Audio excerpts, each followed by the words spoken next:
And as the peanut bunker and the mullet are coming out the inlets, then it's a whole different ball game. Then you could find piles of weakfish feeding.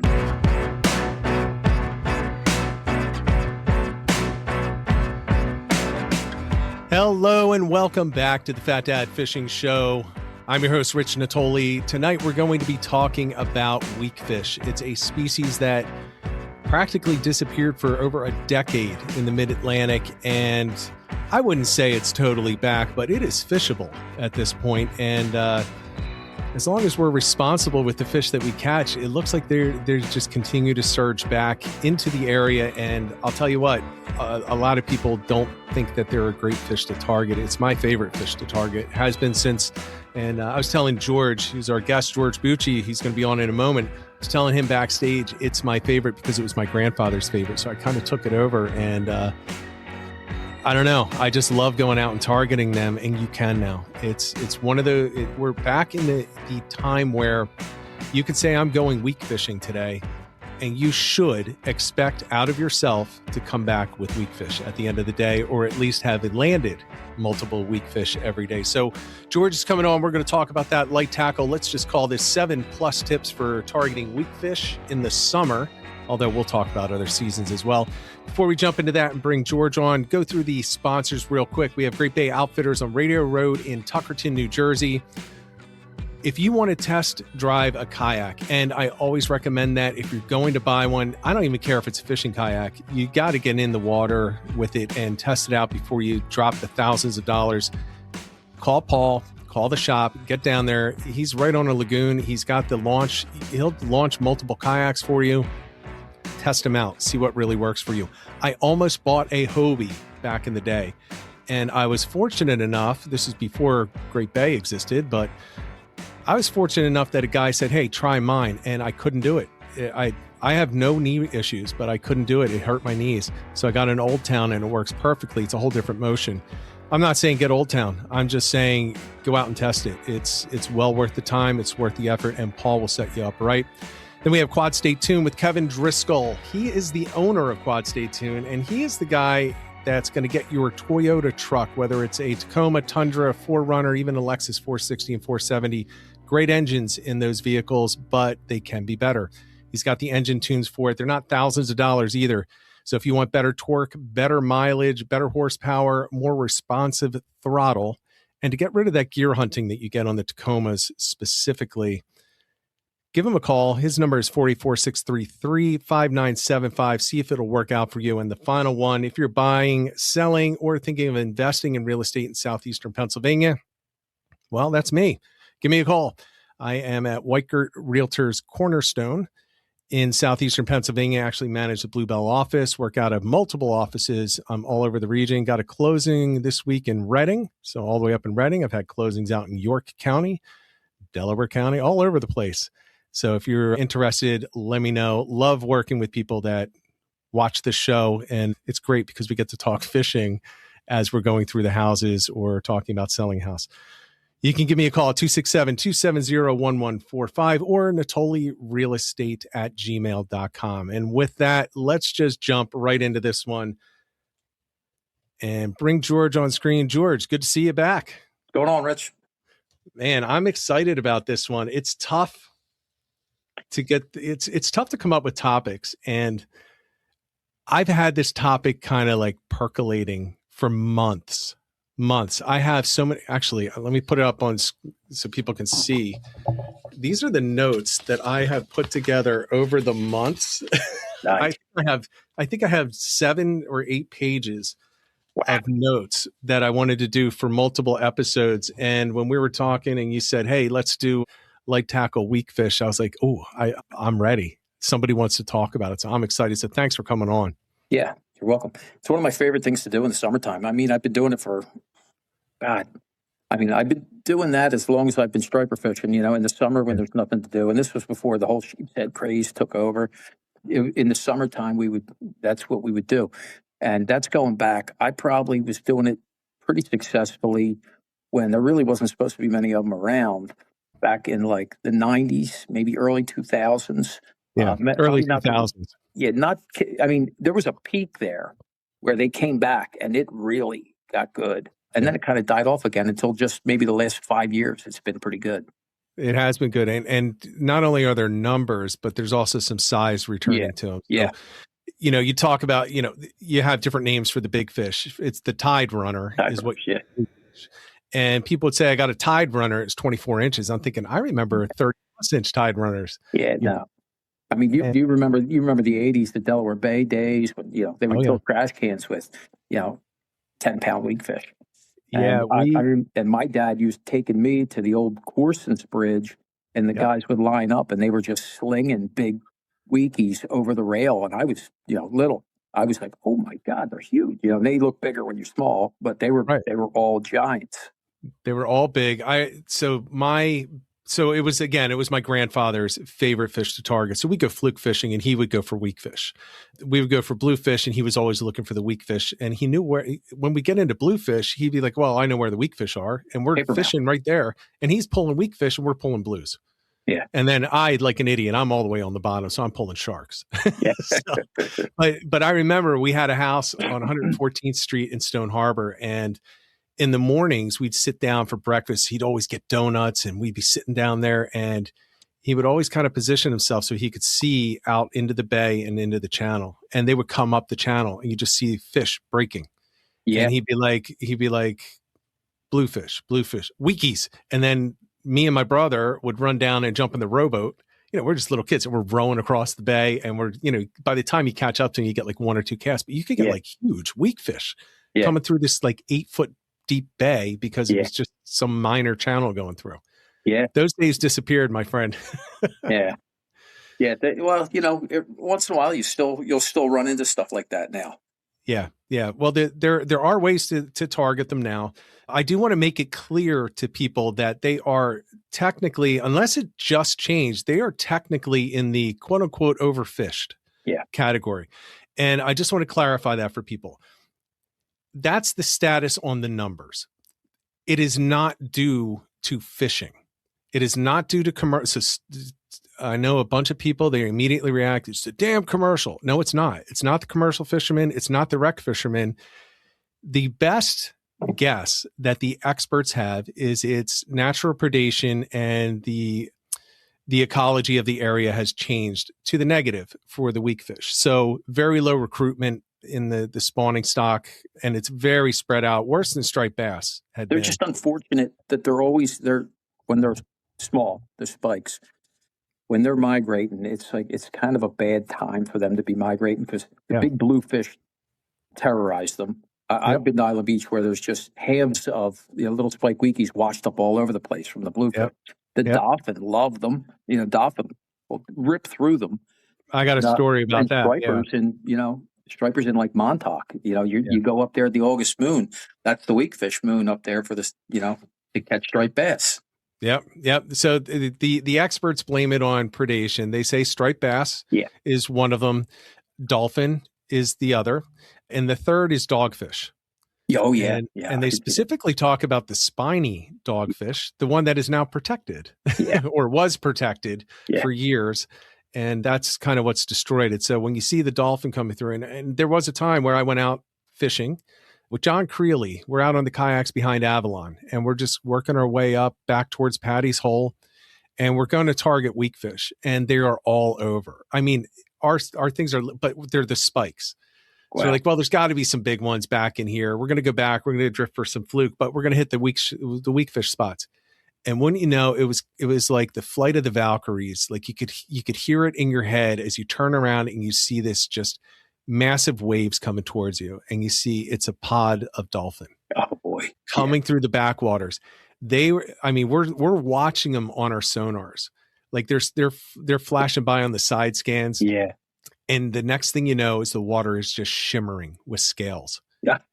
And they went through for about 25 minutes, and then they just turned around and left. And all you could see are little pieces of fish all over the place. They destroyed it. They destroyed like football fields of them. It was crazy. Yeah. They love them.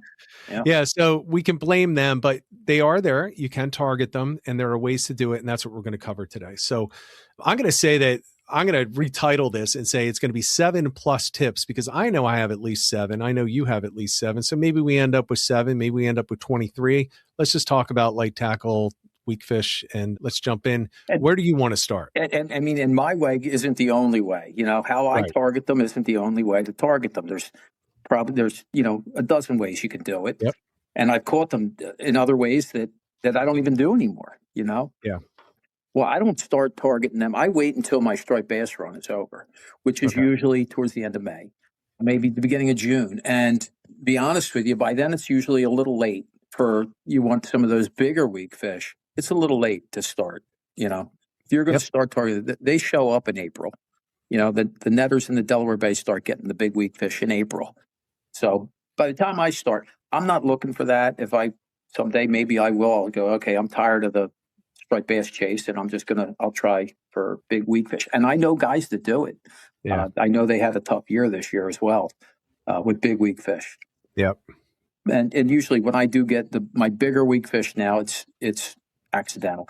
The biggest weak fish I'll get are mid to maybe upper 20-inch range. That's kind of where I am right now. Yeah. It's I haven't gotten the 30-inchers, no 10-pounders in been years. in what, 20 years, 15 years? Yeah. But you can catch a mid to upper 20s. Yeah. Oh, yeah. Absolutely. And usually I do every year. 27, 28 inches. You can get that fairly often if you go enough. Well, that's the thing. And I do want to point out, so what you're saying about the timing, they are very temperature sensitive. So the ideal temperature for them, the water temperature is a lot lower than it is in the summer, but that doesn't mean that you can't catch them in the summer. You can catch them in 90-degree water. Yeah. But their ideal zone really kind of tops out in the low to mid 70s. So once you get above that, you have to start looking at they're not going to be as aggressive. And where I'm going with this is I start leaning, if I want to be really productive, more towards the night bite at that time. So you get a little bit of the cooler water. Mm-hmm. Yep. An incoming tide, night. Yeah. Yeah. Yeah. It's as many of the factors as you can stack on top of each other. Yeah. Yeah. But it's kind of like, it is similar to striped bass in that, it goes to a pure night bite once you get into the summer, in the backwaters at least. Yeah. And weak fish, it's not a pure night bite, but it is a much better night bite. And I say, when I've been on your show before and we've talked about striped bass, and I always just pound how slow I like to fish for striped bass. Yeah. And when I go to weak fish, it's even slower for me. Like I am incredibly slow, almost not even reeling, as light as I can go, Yep. Because feeling them hit, it's like sometimes it's just a tick. I mean, just such a subtle tick, and the rod and the line and everything has to play the right part in feeling that subtle tick. Yeah. And, it's a good point that you bring, and it goes to their biology with the slowness of the retrieve. So what I guarantee you 99% of people don't realize is that weak fish are up near the top range of visual feeders. So they're feeding based on sight more than they are on smell. So which also goes into the weight of the lures, right? When you drop the weights, you get different action on the lures. It's going to sink faster. It's going to sink slower. It's going to flutter more. It's going to be more natural. That's why the night bite is great for them, because they see very well, but they see profiles very, very well. So if you can present naturally and maintain contact with that lure, it's often like the colors, they almost don't matter to me, at least. I don't really care what color. I just go for like the shading. So at night I do the darker colors just because I get I believe a clearer profile in dark waters that way. But it's a biology thing. And I'm strictly jigs. For me, there's no little plugs or anything. It's strictly jigs. And, the weight that I use of that jig is definitely based upon how much water's moving in front of me and the depth of the water in front of me. And it's essential that you get that weight right, that you can go the speed without dragging the bottom and just kind of sweep that jig across the front of me and let it kind of sweep away from me as slow as I can. I mean, you really got to get it down to like almost the 16th of an ounce. for Right. me, you know. So Yeah, that's it's you talk to some of the old heads that have never stopped targeting weak fish and never stopped being successful even through that really rough period. And most of them will likely tell you that it's more about the weight. And yeah, so you only use jigs. yeah. When I'm going for weak fish now, okay, I'll say this right now. We can talk about it later. Grass shrimp is a good bait for Oh them. You yeah. can Great. use baits. There Yeah. are certain times of the year that you want to use grass shrimp when they're present. So Yeah. like the late June when Yeah. there's a migration in If you're September, coming October. grass shrimp, yeah, yeah, yeah.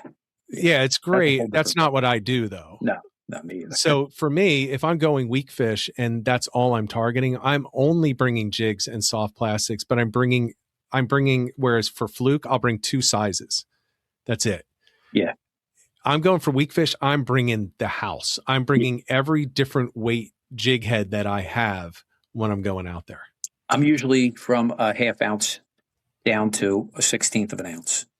Okay. I will go up to 3/4, but I very, very rarely use a 3/4. Yeah. But yeah, Yeah. half ounce. And then I'm down into freshwater gear, to be honest with you. Oh I yeah. just Yeah. buy the freshwater gear and use that.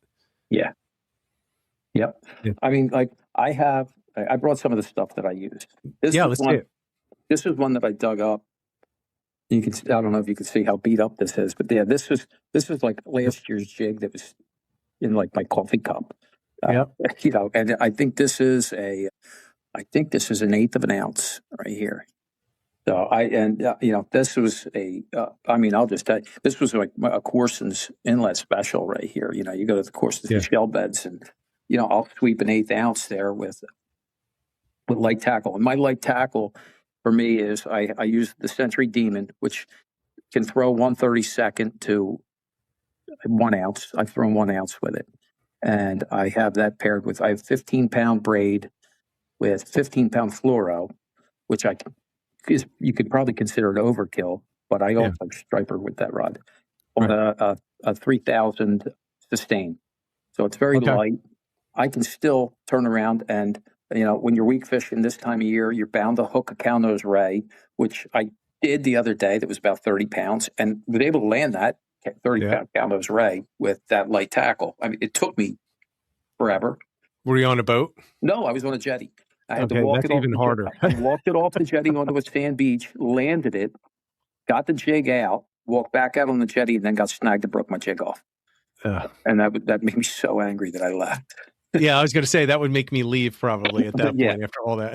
I was like, I'm not retiring. I'm done. Yeah. Yeah. That's God saying, okay, George, you're done. Yeah. It's time to go home. Yeah. Yeah. Go power wash the deck. Yeah. Yeah. I think that, I love that setup. It's a longer shank hook. Yeah. It's essentially Yeah.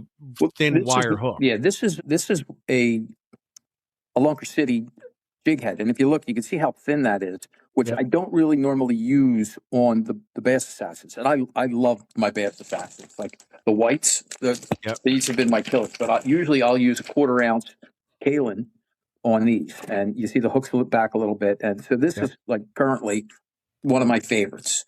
Now, Lunker City does have a round jig head. This one's a little lighter.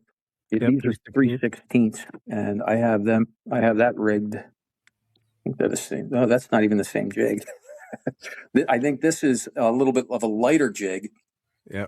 But yeah, I'll go through.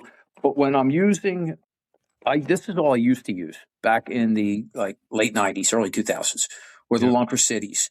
And you would rig them up on a finesse, right? Yes. You'd line that up on a finesse. That's what I'm using most often is a finesse. I love them. You take a little bit off the tip there, and you can see they line up perfectly. And because these are thin like these, the way they glide through the water, you can't really mimic that. It's like silver sides, which is, I think a lot of times that's what these weak fish are eating. They're eating silver sides and small baits. Yeah.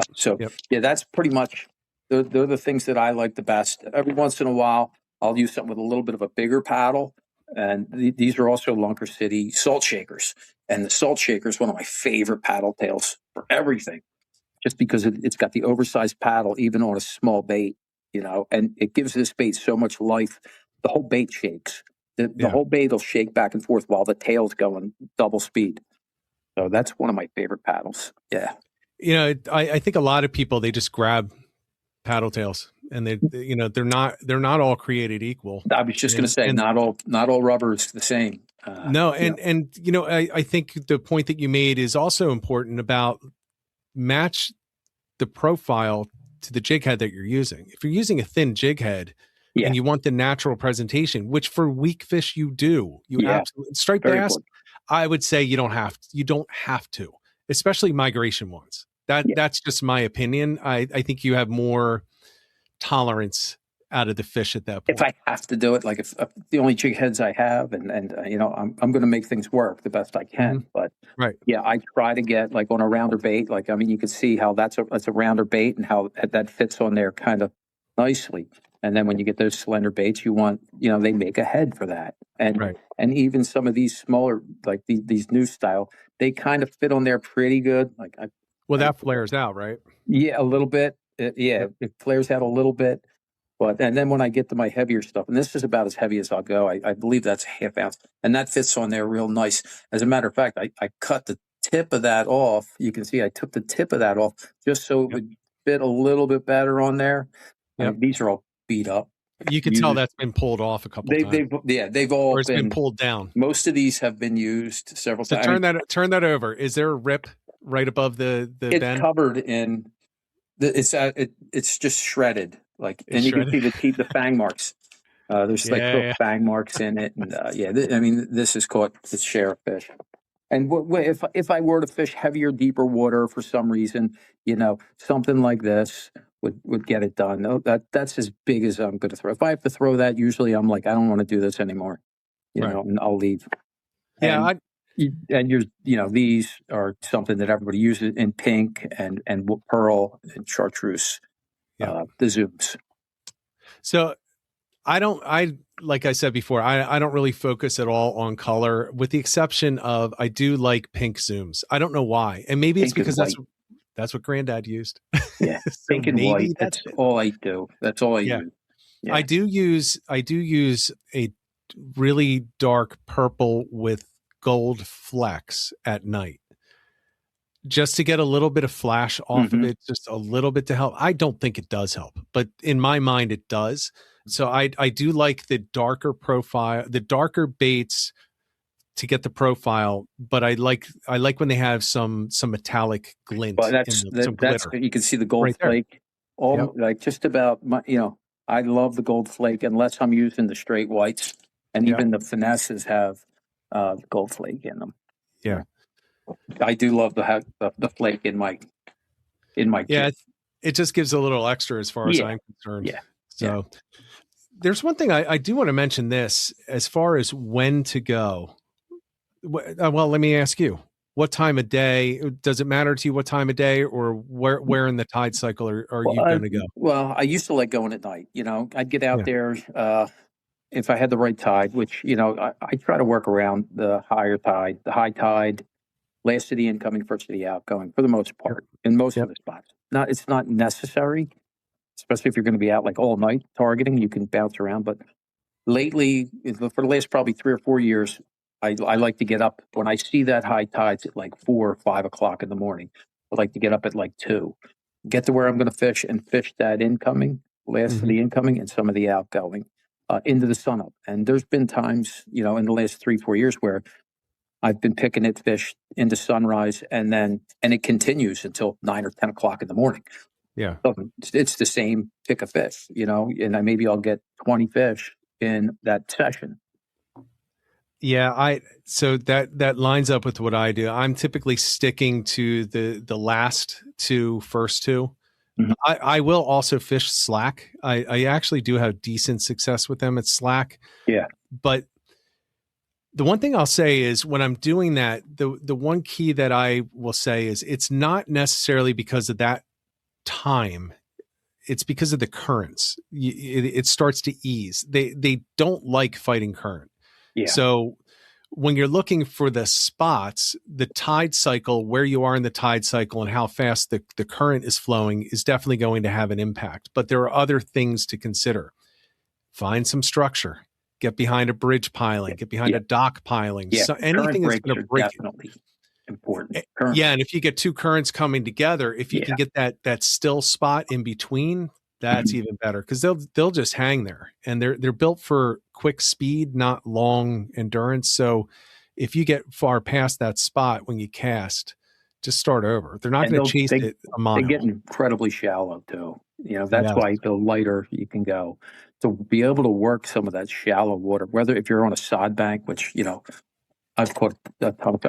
I'm sure a lot of people are familiar with Seven Bridges Road. I mean, there's a ton of space out there, but there's some fantastic sod banks on Seven Bridges. I remember going out there where guys would they would bring generators and hang lights off the bridges with the generators running. It's a 1-lane bridge, and and they would fish the lights, because weakfish are attracted to the bait fish is attracted to the lights, and then the weakfish come right to the lights.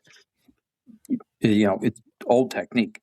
But I would get on the outside of the light on the sod bank, and it seemed like the bigger fish would always stay right on the edge of the light. Yeah, right on the edge of the light. They wouldn't quite go in, and I would, get 6-7 pound weakfish while those guys were getting smaller weakfish. Yeah. I mean, they are ambush predators, right? So they're going to take advantage of the dark spots. I'm thinking about a bridge that I used to fish before I had my own boat and before I had a kayak that I really trusted myself in to go at night. So I would fish overnight when the kids were young, because I spent the day at the beach with them. I didn't want to miss that time. As soon as they went to bed, I was out. Like, as soon as it started getting dark, I'd leave and I'd come back at like 4:30 in the morning, 5 in the morning. And I would fish these bridges, and I'd always look for the shadow lines. There is a spot. I'm not going to mention this. This would definitely be spot burning. Okay. Because it's a spot that you can get from land. There is this spot that I'm thinking of since I was a little kid, all the way up through 2 years ago was the last time I fished this spot. I was catching weakfish at will. It has not changed. And at night, it's this perfect spot where two currents come together. It's on the outside of lights. It is not Stone Harbor, by the way, people, because a lot of people know that I typically default to Stone Harbor, but it's on the outside of the lights. You can reach it from land. It's better if you have a boat or a kayak, but you can reach it from land, and you can get some big fish there. And it's only 8 feet deep. Yeah. It's only about 8. I mean, give or take, depending on where it is in the tide cycle, but it averages around 8 feet deep. So it's not deep, and there's not a ton of structure. No, it's the current relief comes from where the currents these coming fish together. are pushed to and set up, like some of the small bridges that you may see some people crabbing off of, and catch small fish during the day, but at night those shadow lines, and I can think of probably a dozen of them off the top of my head that I used to have. Like, I'd call it my circuit around, where I would go from this spot to this spot to this spot to this spot until I found what I was looking for. And I might get 1 or 2 fish here, no fish here, a bunch of fish here. And I would do that every night, like the circuit. And I don't do that anymore. Now it's like, when I see the tides right, I'm going to get up in the morning, because I enjoy that. I enjoy getting up, seeing the sunrise, and catching a few fish, and then going to get, some pastries, your Chesters, get some donuts. Yeah, of course.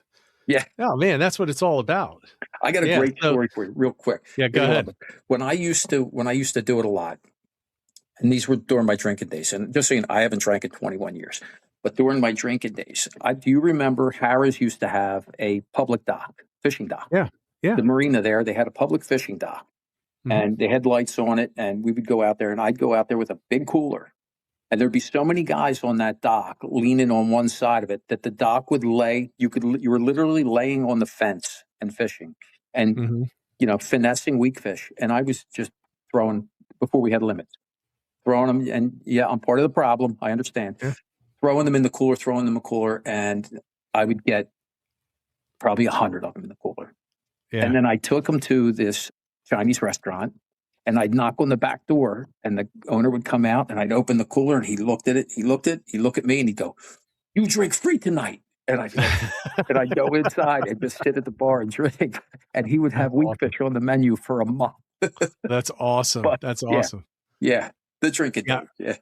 Yeah. I used to sell some, I didn't know. I was in college and me and my buddy used to sell fish to various fish markets in South Jersey. We'd just go out fishing, and I was a bouncer at La Costa, and I worked in the liquor store mostly in Sea Isle. So I'd work in the liquor store, or I'd bounce at night. I only bounced a few times, but then I'd have most of the day to just go fishing. So we just jump on the boat and we go fishing. And even if it was bluefish, we bring a big bluefish back, and we bring like 20 of them, and they're like, yeah, we'll give you $6 a fish. We're like, back then it was $3 a beer at the Princeton. It was beer. So we're like, cool, we got multiple beers tonight. So yeah, we used to do that. I'm pretty sure now, looking back, it was illegal, but they were all paying us. Yeah. We weren't keeping illegal tog. Nobody cared anything. back then. We didn't think about the future, and the regulations weren't what they are now. No, I'm glad they have changed, but yeah, I was definitely part of the problem back then. Yeah. Not anymore. Let me just close up this one thing about the grass shrimp. So grass shrimp is, if you want to fish with bait, it's not the only one to use, but it is probably the best to use when you can time it around the migration and when these grass shrimp are actually moving. So that's going to be, typically late April. It's usually May into early June in New Jersey, Delaware, Southern New York time frame. If you can chum grass shrimp and then just put some on a hook and just kind of float it out there, it works amazingly. Oh, yeah. You get like a second smaller I don't even know if it's technically the migration, but I think it is a migration in like September, October, give or take, depending on how far north or south you are. It's a great time. That's a great time. Yeah. So again, you can do it then too. You can catch these on mud minnows or silver sides. You can catch them on natural baits. Yeah. You just got to put peanut bunker on a float. If you can keep them alive long enough, are fantastic. Yeah. If you can get them on a float, that's lazy fishing. You look at them and die. Yeah. Yeah. Peanut bunker. The second that they touch a net, they're done. I mean, and this time you're cheddar crab on a bucktail anchored up around the bridge. You anchor up, and if you go with with the weight, the proper weight, you anchor up. These fish will be sitting just like striped bass, mostly in the shadows and coming into the light. So you stay in the light and drop something back, like an 1/8-ounce bucktail, 1/4-ounce bucktail with a piece of cheddar crab on it. Yeah. You can you don't have to do anything. You throw it out there and put it in the rod holder. Yeah, just let it sit, drink your beer. Yeah. Drink your beer, have your cigarette, and just relax. Mm-hmm. And you're going to have it. Put it on a circle hook if you have them. I think it's important to point out that they're not bottom fish. You can catch them at the bottom, but you don't want to be hitting the bottom. You need to be off the bottom to get them. And this is where a lot of people... So I have videos where I'm showing that I'm catching weakfish, but I'm actually fluke fishing. But if you look in a lot of them, I still have my dropper loop and I have my bucktail, but I move the dropper loop way up. So it's a couple feet off the bottom, and I'm not actually pounding the bottom with the bottom bucktail. I'm putting it about a foot off of the bottom, whereas I typically do about 3-4 inches is what I'm hoping for the fluke. I'll just lift it up when I get to a weakfish area, and you can catch it on the same things. I almost always catch it on the top teaser hook, which is a smaller profile with a soft plastic. It's not always gulp. It's, I'll just put a soft plastic on there, but they are typically going to be suspended. They're not going to be just hanging out on the bottom. Yeah. So make sure, and you can look, if you don't pick up anything else, there are fluke spots that will produce weakfish. You just have to move up. You just have to move up because they're looking for very similar types of things. Mm-hmm. The current breaks, they're looking for where the bait's coming out. They don't want the strongest currents. So if you want to be really lazy, or you fish, if you fish rock piles at night, and you got to expect, if you're going to fish rock piles and you're going to fish them the right way, you're going to lose jigs. You can't get upset about losing jigs. So you got to bring plenty of jigs. You got to bring plenty of rubber. I mean, I'll go through, I have no problem going through 2 packs of these and a couple packs of jigs in a trip sometimes. If I want to fish it the way I need to fish it, because, if you're standing on the rocks and you're throwing straight out away from the rocks, you're going to get some fish, but you're probably not going to do the best you can as you would if you were trying to throw parallel to the rocks and stay as close as you can without getting stuck. and as slow as you can without getting stuck. And finding that sweet spot is probably the most important thing, where you can Yeah. do it without losing everything.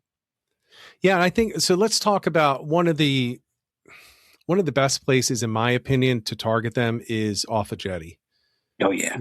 It is, I think it is my favorite spot to go to target weakfish. Yeah. And there are certain things that you look for.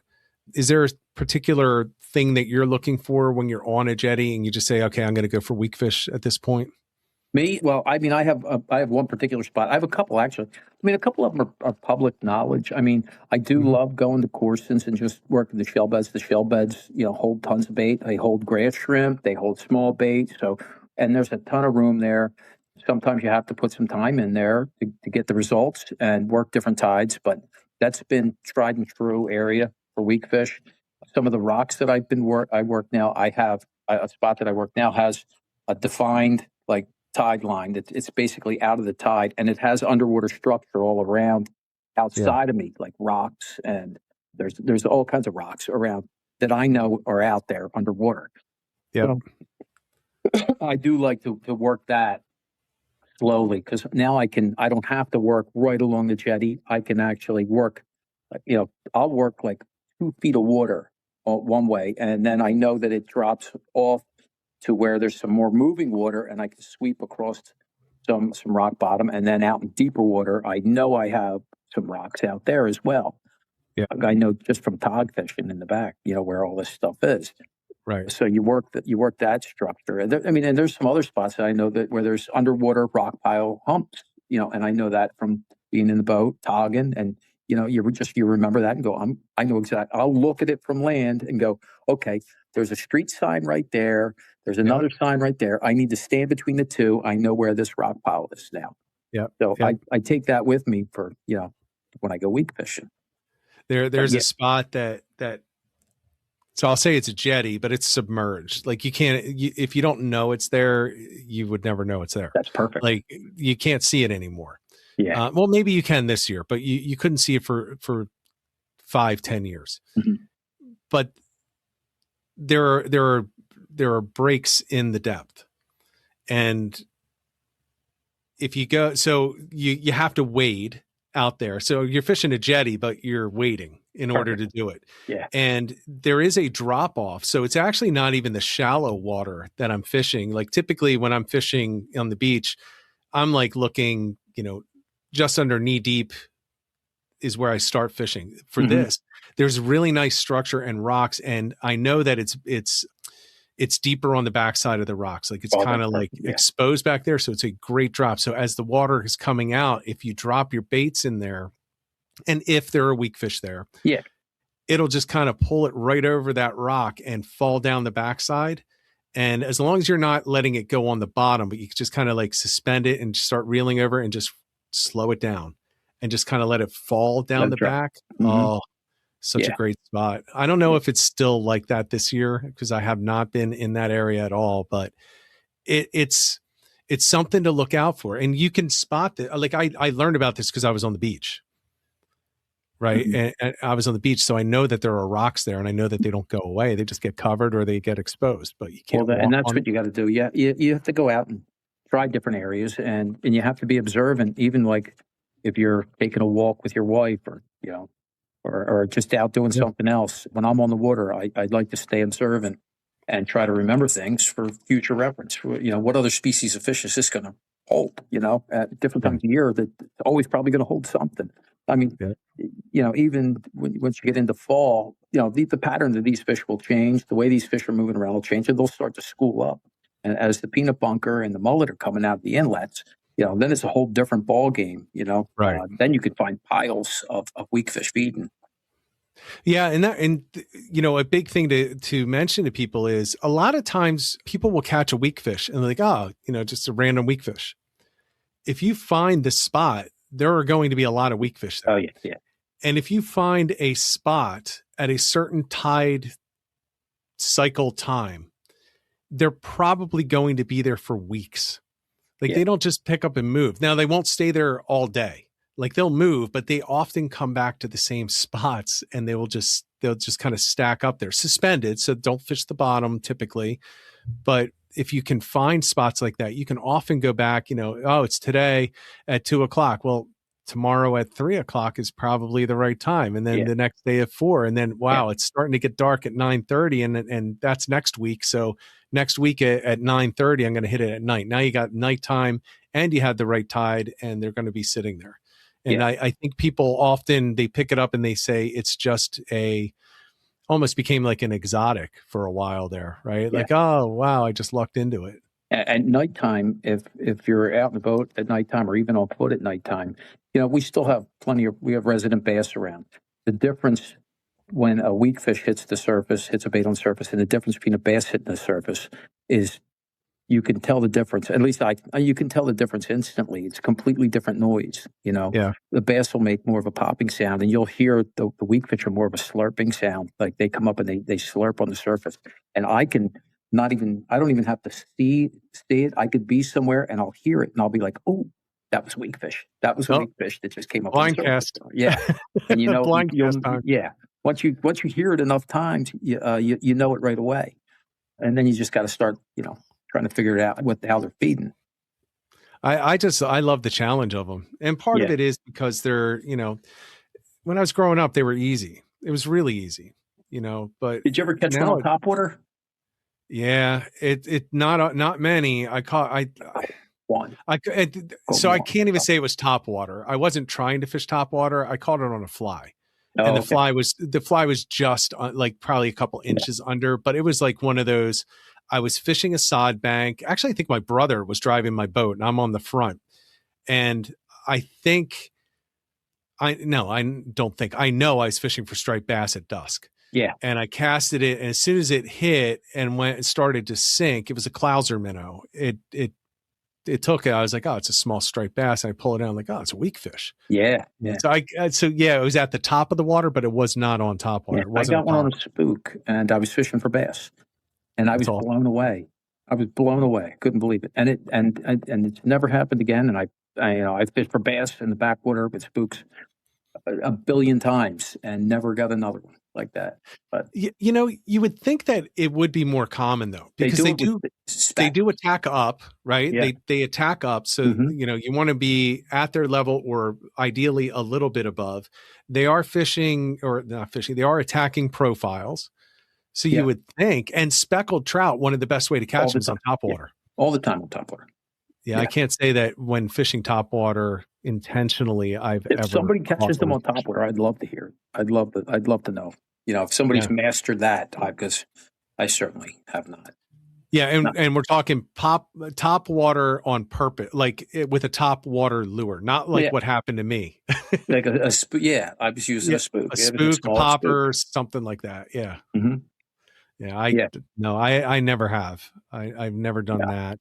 No, my favorite is as light as I possibly can, with as light of a tackle as I possibly can on a jig, in an area that I know I can really, really go slow and feel that and you better be quick. And a lot of times, you'll miss, if you miss it, you bring it in. A lot of times I'll sit there and I'll study the bait, and you may see like one tear in it. Yeah. And that one tear is probably that smaller weak fish that has just one tooth. And it's not until they get like over like 17 inches that they'll have the two teeth. And then you'll see that it'll have like two tears in it, And you'll know, okay, I got fangs. Yeah. Yeah. At least you feel better about it at that point. Yeah. I see the one, I'm like, it's a little guy. Totally off topic. Let me just ask you this. Have you ever seen somebody try to lip a weak fish? I have not. No. Oh my God. I'd like to. Yeah. I wish I had it. I saw it on YouTube. A guy was so excited. It wasn't a weak fish. It was a speckled trout, but they had the same fang setup. Yeah. And this dude, he's like, what is it? What is it? And he grabs it and he sticks his thumb in its face, and that thing clamped, and the fangs were perfect. They went like, they tore the sides of his thumb. He was gushing. It was hilarious. But I give him credit. He didn't drop it. He's like, what the? A lot of language came out and everybody's laughing at him. But people keep in mind, they do have teeth and they do hurt. Yeah. And they do have they're like incredible. babies. You have to play a weak fish right. You have to be pretty gentle and have your drag set. You can't fish them with a lockdown drag and Right. expect to get most of your fish in because they have extremely sensitive, like paper thin mouths. They call them Yeah. paper mouths. They used to call them paper mouths. And you'll rip a lot of jigs out of their mouth. Yeah. So I had that written down and wanted to talk about that. So that is a huge part of it is you can't do that aggressive hook set. Mm-mm. It's the opposite of what I typically do on other species. On a weak fishing, I don't do that. Actually, when I speckled trout, it's the same type of mouth. Yeah. I don't do it either. It becomes very important. So you talked about the rod that you use. Mhm. I do want to say, if you want to be successful at hooking and landing and going beyond just getting the strike, you really have to understand your equipment and let the equipment do what it's supposed to. So you have to have the right rod tip. You set the hook. And actually, when I set on, I'll just say speckled trout, because I've caught a lot more speckled trout in the last 5 years than I have weak fish, but I'm not doing a full set. I'm bringing it tight. Yeah. Yeah. Right? I'm bringing it tight and I'm Yeah. letting the rod do it. And I might do a little like flick, like I'm doing like a twitch on a retrieve, Yeah. just to make sure it's set. But it's so easy to set that, once it's in, it's in. But then the other thing is you cannot let up on that fish. There has to be tension. Yeah. It doesn't have to be a ton of tension, but if you lose contact with that fish, You're going to lose. I mean, yeah, because the hole's going to be bigger than the hook. Yeah. Unless you're lucky, not lucky, or maybe it is luck getting him in the bone. Where it's a little tougher, but weak fish overall it's just like very easy to tear them and pop a hook out or just lose them, or like you said, for lack of tension. And I do pretty much the same thing. I like to really, as soon as I feel that tick, you have to be lightning quick at just getting getting that hook in them. And it's not a full. I'm not largemouth bass fishing on tour. It's just a quick little hook set, and then like you keep it tight, and you'll know right away what the size of weak fish it is just based on how they fight, and then pound for pound. And they, even those a 20-inch weak fish on light tackle is a blast. They're fun. They're going to pull drag, and then once you start to get over 20 inches, you're going to think it's much bigger than it is when you get it in. You're going to be like, oh, it's a 23-inch weak fish, and he, battled me. Yeah, like a 23 to 25-inch weak fish is going to fight as hard pound for pound as a 17-inch striped bass, which are I would agree with that. Yeah, they're insane, right? Yeah. As soon as you hook a 17-inch striper, I mean, and depending on where and what the current's like and everything, maybe even a little tougher. And you got to remember, and you're using scaled down gear. I mean, it's a great opportunity, like to even take freshwater gear out. And you think, another important thing, I never, ever, ever use a clip. I always tie direct. Yep. Always tie direct. Yep. I don't know what it is. I don't know why, but anytime I've tried to use a clip, I just haven't done well. And I'll take the clip off and tie direct and do better every time. I think it goes back to them having some of the best eyesight and being more visual feeders than anything. And the clips do interfere with the action as well, but you can see clips underwater. I would always tie direct on them. It's worth the extra second or two, but I for a couple of reasons, but it might have something to do with their eyesight, being such visually attuned feeders. I'd never given it much more thought other than it works better. Yeah, you just know that it works better. Yeah. I can't say for sure why. I'm just making a guess there. Yeah, striped bass. I'll put a 200-pound clip on. They don't care. They don't care at all. And weakfish are very leader shy. I'm not using fluoro for striped bass. That's all mono. Really, the only thing is weakfish, and I do use it for sheepshead. But weakfish it's for me. It's very important to have the fluoro, even in dirtier water. Yeah, I'll actually even say this. So I don't use clips for anything unless I'm surf fishing for striped bass. It's the only time I use them. Mm-hmm. With that said, I have in the past used them in North Carolina for specs. I don't notice any issue at all. Like I'll still pick up specks. Oh, And really? everyone thinks that they're pretty much the same, but they Yeah. do act differently. You do catch them in different spots. Like I don't know if people know, there are people that only target specks in New Jersey, and they will get violent if you try to tell people where they are. But there are different spots, different times.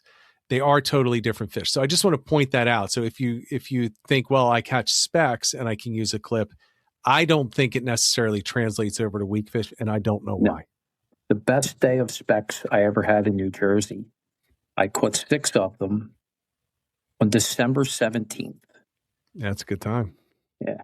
And I mean, that's how that late. And I wasn't there looking for them. I was there looking for redfish. And so, well, that's the thing. If you can find a good redfish spot, it's a good speck spot usually. Yeah. I have one spot that I know holds specks. Not all the time, but it's one spot, and it's the same spot since I was a kid. And I caught one speck there. It's probably 6 years ago now. So I'm going to say they're still there, but it's just literally the same exact spot. Yeah. So yeah, it is in the Stone Harbor Wildwood vicinity. Good luck finding it, people. Yeah. But it's but even talking about specks in New Jersey, I feel like I'm going to get threatened after this now. So I've seen people threaten, like, not just physical violence, but like ready to do physical violence. I'm going to kill you, and like your car's going to not be in pieces when you get back to it. I actually talked to a guy after a tournament. He was at our table, just sitting down afterwards. We're having some barbecue, and I was talking about specks. Just because I had just gotten back from North Carolina. It was like right after the 4th of July, like a few years ago. He's like, oh, I love specks. He's like, do you catch them up here? I was like, now I can't say too much because people will know who this is. Okay. I didn't know who it was until he told me his name and a couple things. But anyway, he's a known person. And he was telling me that for his reputation, that he has multiple people that are pretty bad people that have threatened him and will stalk him when he's out there because he shared. Oh boy. He shared with some people in public in front of like 6 people where to catch specks. So he spot burned them. Yeah. He's like, this dude was like 75 years old. He's like, I didn't burn any spots. They weren't even born. He was like, I've been fishing for him since, exactly. Yeah. But exactly. It's so it wasn't for guys like that. And these other guys wouldn't even know about it, most likely. Yeah. I've never done well for specks in New Jersey, just to be honest with you. But I've caught a couple in my life. I've caught them accidentally while weak fishing. Usually, you know, this time of year, I'm sure that if you may get 5 or 6 weak fish, and then all of a sudden you'll put one on the, in front of you on the sand, and you go, that's not a weak fish. I've had that happen several times. And it's funny how many people can't tell the difference, and they're under the same same regulations because I guess Fish and Game or whatever they're called, they don't want to. I mean, the technique is identical as far as what I would do. It's pretty close. Weak fish and specks, and I mean, and we've actually went speck fishing together when we were down in Maryland, and I'll be down there again in 10 days, going to the same spot. I'm looking forward. That was freaking. So I know we've talked about it on here, maybe even when you weren't on, because we are all still in awe of the day that you put in on those specks.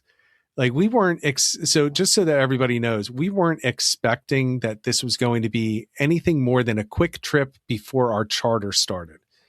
And we're standing on these rocks, fishing out into this random, it was a river, opening out into the Chesapeake. And there's George just changing lures. He's like, oh, I'm going to throw this on. There's the freshwater bait. And he's like, speck, red, speck.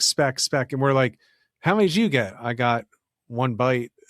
and you were just bailing, and then you're like, oh, I think I'll switch to this. We're like, you used like a jitterbug or something like that. I used a chatterbait at one point. Chatterbait. Yeah. Now you're out there with the chatterbait, and here we are with the actual things that you use for specks, and what was I even doing with the chatterbait? I have very few times in my life have I seen one person in the middle of some really good fishermen outdistance them by as far as you did that. It was, I mean, you must have caught 4 times as many as anyone else. And those kinds of fish, that kind of fishing, when you feel like when you dial it in, you feel like, you dial it in and you just keep repeating the same thing over and over and just keep working. And everybody's been there. It's not like I didn't do anything special. I just dialed it in and you start doing the same thing over and over and it's just working. And it was like speck, redfish, striper, speck. I was like, oh my God, there's a variety of fish here. This is fantastic. And that's why I'm looking forward to going back there and seeing did we just get lucky that day? Because I haven't been back there since that day. So I'll be back there in another 10 days. I'm really looking forward to going there and seeing. And I'm going the day after my charter this time. Yeah. So what's funny is my wife and I are trying to figure out where are we going to move south, in the next few years. Yeah. And I keep mentioning there. And part of it is that day. I just keep thinking, well, I know that there's fish are around. Yeah. I could live in that area. And there's some beautiful towns down there too. Literally the tip of the iceberg for an area like that. I mean, that's just the tip of the iceberg. That's a public park. Yes, it was a public. That was the funny thing. There was nothing hidden about it. It was just, we showed up at a park. The one local guy with us said, yeah, we could just try down here for a couple hours. And then our charter was pushed back a little bit. So we had a little extra time. But I will just say this for everybody. George had that look that people get when they know they're on, but they don't want to say that they know.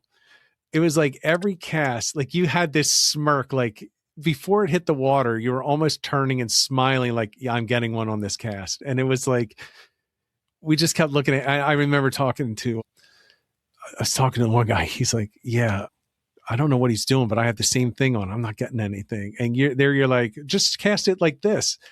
And you just turn as it's hitting the water and smile. It's hook up. I was like, damn, he is like locked in. It felt that way. That was a great morning, though. That was, and everybody did well. Everybody did well. But everybody caught fish, and that was like trip saver at the time. That was a trip saver. It was because that was we were pushed late, and then we had that was a tough day too. It's fun, but it was a tough day. Yeah, I do want to mention, we're up at the hour. I do want to mention one thing to people that might be a little conservation minded about weakfish. I did mention that they are technically overfished, so it is a lower population than what we would like to see, even though it has rebounded. These bigger fish are most often, like most species, going to be females. So just be careful with them if you're going fish in years. Yeah, I always say I won't keep outside of fluke and one tog. I won't keep any fish unless it's gut hooked. I've not gut hooked a weakfish I don't think I've kept one in 20 years. Yeah, I haven't kept one in a long time. But the larger ones are going to be females, so just make sure you revive them if you're letting them go. If you're keeping them and it's legal, hey, go ahead, you do your thing. But just keep in mind that the hotter the water, the more that you have to put in to revive them. They are very temperature sensitive, and they are. Do you know what the water temperatures are right now around AC? Mid 70s, like low to 70s. Yeah, it got very. Yeah. So they're already at the top of their ideal range. So you can catch them into the 95-degree water, but they're really not.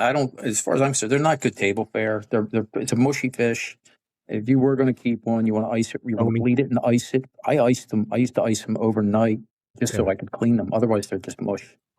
Yeah. And you have to get them back into the water quickly, even after you catch them. They're very sensitive to your hands. Too much pressure on the gills. They're easy to kill. So they're very easy to kill. Yeah. Luckily, they're also typically very easy to unhook. So you can often just bring them right up next to you and not even take them out of the water and just let the tension off the line, and they'll spit it pretty well. Yeah. So I just wanted to mention that for those that are interested or wanted, the larger ones are going to be the breeders, and the better breeders, and they're the females typically. So if that matters to you, just be careful with them. Give a little extra care, a little extra time reviving them. But you don't want to be holding them up and doing a lot of pictures. Don't hold them vertical. Just support them the right way, just like you would a striped bass, and get them back in the water. So so that's what I have. So I went through this. My list, actually, you hit over half of them. I had a list of 15. So we've already done. So through the course of the conversation, maybe we didn't lay them out. Here's point number one. Here's tip number two. But we got at least 15 of them in there. You had a couple extras that I didn't have too. So I think we kind of covered what we wanted to cover for this one. Yeah, but I mean, when I'm fishing, real quick, with the light tackle, I throw out. I don't start reeling right away. I want to know the rate of fall for my jig. So I usually will, by watching the line, I can see when that rate of fall is and know what my water depth is. And I'll usually count it out in my head so that I know when I get close to the bottom, maybe a foot off the bottom, I can start my slow retrieve without it just picking up weeds or getting stuck. Right. And and that's the important thing. You want to make sure that you keep it off the bottom and you kind of know where it is. I mean, you do need to think a little bit when you're doing this. It's not like when it's not nighttime fluking. Nighttime fluke, you just throw it, let it hit the bottom and just keep reeling it as the current pushes it towards you. I mean, that's literally all you have to do. That's not going to get you weak fish. You're not going to catch weak fish the way. No, I mean, you could, you will, you probably would, but you're not going to do it not with if any consistency. Not if that's your goal. If that's your goal to catch weak fish, that's not the way to do it. Yeah. Real quick, you ever use the Hopkins for them? No. Everybody always says it's the best lure for them. I don't like them. I've tried small, very small jigs, like metal jigs. I think it was a Castmaster, like a very tiny one. Yeah. And it frustrated me because it just didn't feel right to me. Yeah. I couldn't get the hang of it in the first 3 casts, so I took it right off. I always end up catching bluefish on those. Yeah. Well, I would only use them on jetties or surf. I don't like using metals very often at all. If I'm not trolling, I typically don't want to use metals. But that's one thing that I never got. I'm sure that there are people that are watching or listening to this that are like, yeah, that's my first thing, a Castmaster or Hopkins. Yeah. I just never got it to work well for me. No. Never. Through the 80s, 90s, and all the way up to today. I have them. But in the fall for striped bass, yes. Sure. Not just, Ava jigs, but like Hopkins and Castmasters. When the fish are kind of out of my range with everything else, I will throw one of those on and work it and do well. Yeah. But you got the rod that you can trust to haul it. Yeah. The haul of metal. I always get nervous. I got to break mine. No. And I know September, it's irrational.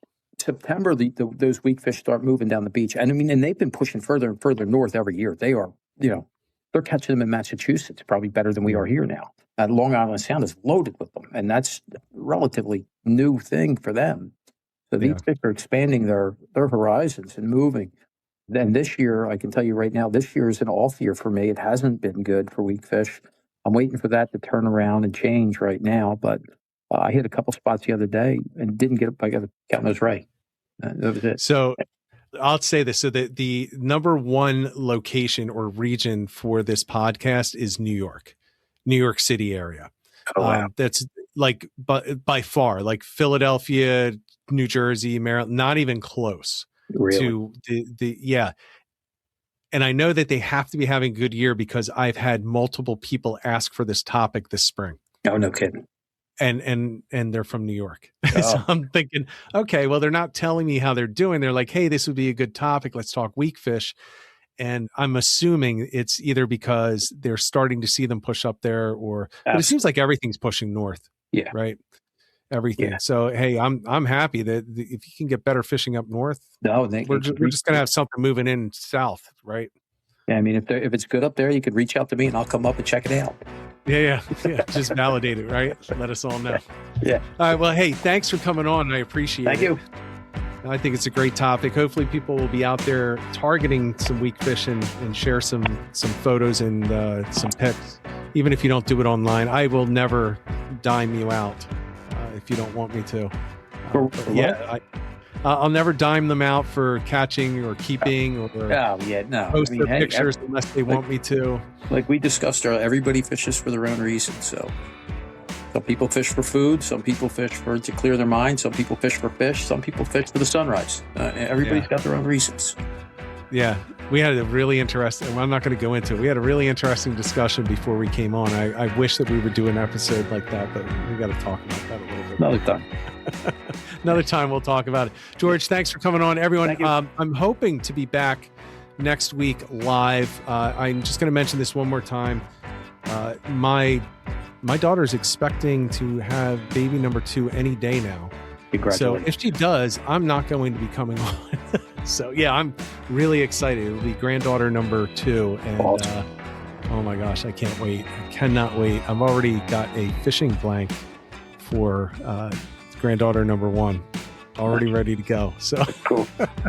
yeah, she's 2. She's going to have it next summer. So Right. yeah, so if that happens, we're not going to have a show. Otherwise, we will have a show, hopefully.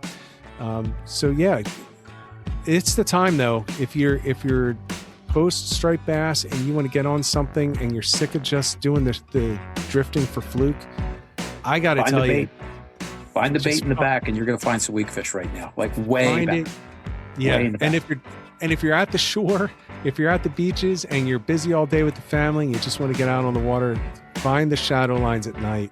Find those currents coming together. Get some Well, soft plastics. Walk a Toss couple it up. bridges. Check out Yes. some dock lights. Yeah. Yep. Yep. Yeah, that's the way to do it. See, now I Mhm. want to do that. I might have to do that after work someday. Just Absolutely. head right Go. over the shore. Yeah. So, all right, everybody, thanks for tuning in. We'll be back. Until next week, get out there, get on the water, and get some tight lines.